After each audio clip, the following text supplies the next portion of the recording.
Carl wants to know, how many VAs do you have?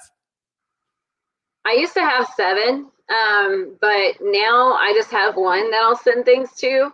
Uh, and I was thinking about getting a new one.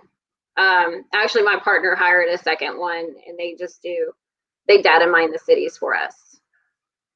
Okay, cool. So only two, I guess. That's like one and a All right. half All right. now. And where did you find these VAs? I don't know how she found hers.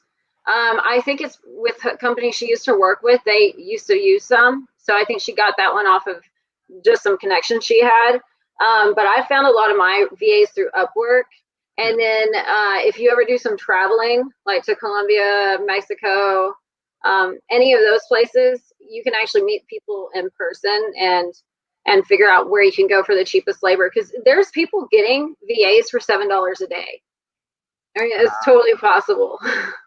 Wow. Thank you so much for watching this video today. Consider liking this video. It helps the YouTube algorithm so my videos can get shown to more people, so I can help my mission on this channel to help you make over $100,000 in real estate wholesaling absolutely for free. If you're getting any value out of this whole channel or from the clip today, please consider subscribing to the channel. It means so much to me. Have a blessed day.